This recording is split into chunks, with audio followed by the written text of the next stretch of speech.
Bismillahirrahmanirrahim.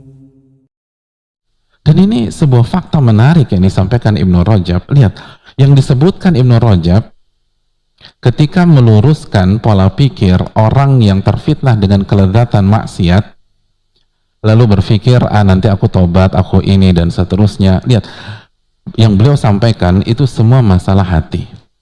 Semua. Dan itu yang diserang. Jadi yang pertama kali diserang ketika Anda maksiat itu hati Anda. Dan Anda nggak bisa ngeles gitu loh. Nah, orang kan berpikir, kalau gue maksiat nanti rizki nggak lancar. Itu rizki urusan belakangan, hati dulu yang diserang. Nanti proyek nggak dapat, nanti nggak lulus UN dan seterusnya. Enggak, hati dulu yang diserang.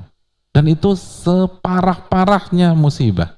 Sebagaimana dijelaskan Malik bin Dinar, nggak ada hukuman yang paling parah, yang paling tragis dibanding hati Anda dikeraskan oleh Allah Subhanahu wa taala.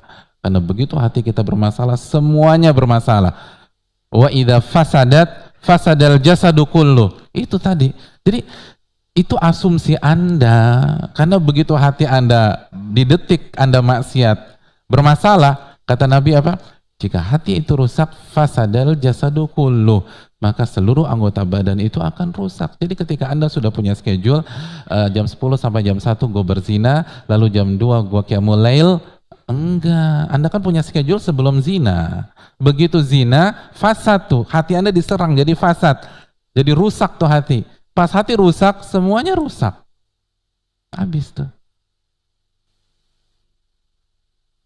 Dan sakitnya itu lebih parah daripada kenikmatannya, lebih parah, kesian. Lihat orang maksiat tuh kesian. Tapi kan itu tadi yang membuat terpukau adalah pembahasan kita pada pertemuan yang lalu. Orang awam itu, orang awam frame-nya kepada apa hadirin? Orang awam. Orang awam itu frame-nya, kacamatanya selalu tertuju pada hal-hal physically. Hal-hal yang kasat mata, hal-hal yang tangible, hal-hal yang bisa dilihat. Ya aksesoris, ya mobil, ya gadget, ya tas kalau ibu-ibu, arloji kalau bapak-bapak. Kan begitu hadirin. Oh gila loh, dia sukses loh. Ya harga sahamnya naik. Itu orang awam.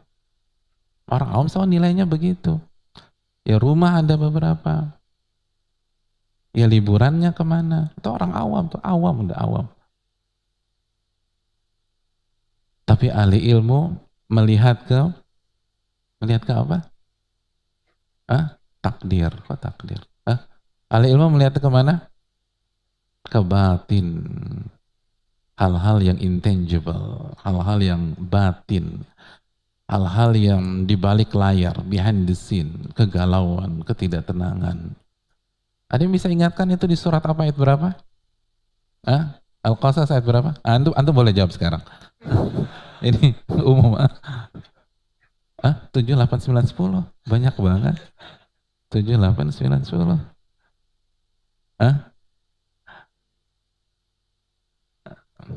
79 sampai 80. 79 sampai 80. Fa kharaja ala qaumihi fi zinati. Dan ketika Qarun show of force di hadapan kaumnya, maka orang-orang yang menginginkan dunia melihat, ya laita lana mithla ma utiya Qarun innahu ladzu hadzin azim. Hasan al-Basri pernah menyatakan, wa inna lis-sayyi'ati thawaban fid dunya wa thawaban fil akhirah. Sesungguhnya dosa itu akan mendapatkan ganjaran di dunia dan akan mendapatkan ganjaran di akhirat.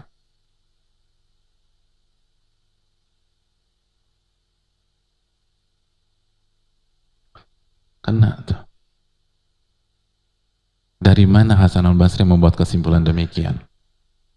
Dari ayat Al-Quran surat At-Tur ayat 47. Wa inna lilladzina zalamu adzaban duna dzalika walakinna aktsarahum la ya'lamun.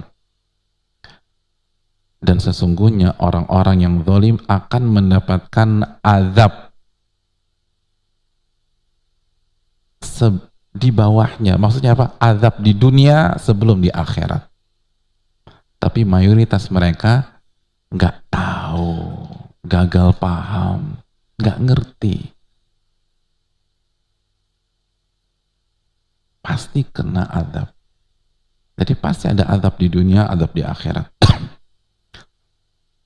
Terakhir, apa penjelasan Hasan Al-Basri? Apa sih azab di dunia? Mari kita simak. Kata Hasan Al-Basri, azab di dunia al-ama fid din wal-zalamatu fil qalbi wal-wahnu fil badani ma'uqubatin wa naqamat. Buta terhadap agama. Itu yang pertama, buta terhadap agama.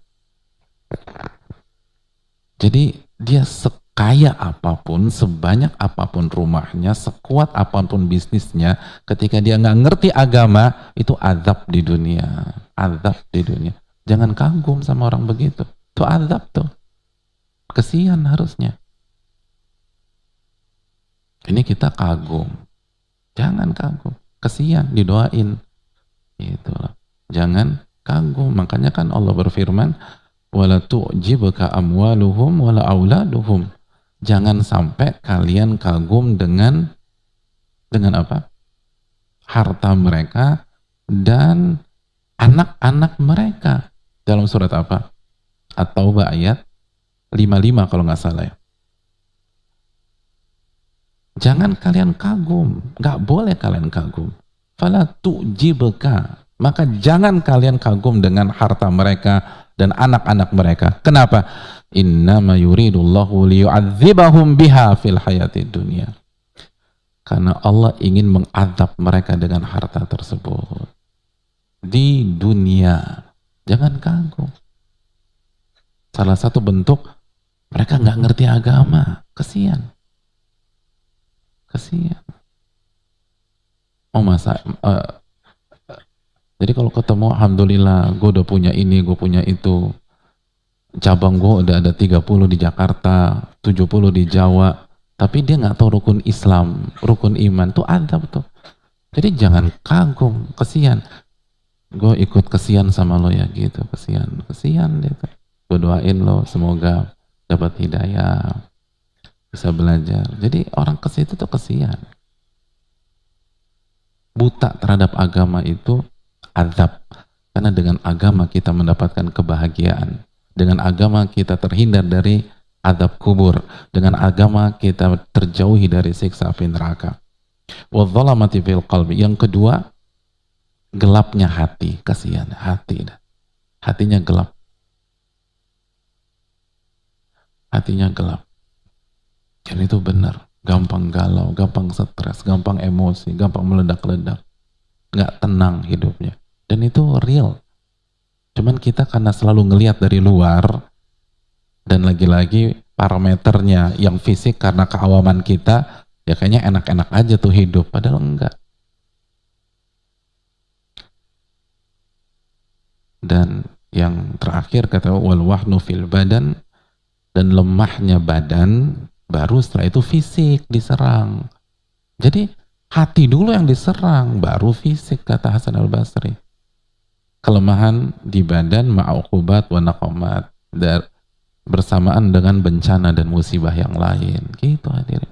Jadi memang serangan-serangan pertama tuh orang nggak lihat, karena hati kita yang langsung diserang. Karena maksiat tersebut. Dan udah hati, habis semuanya. Karena itu sumber dari kebaikan anggota tubuh kita.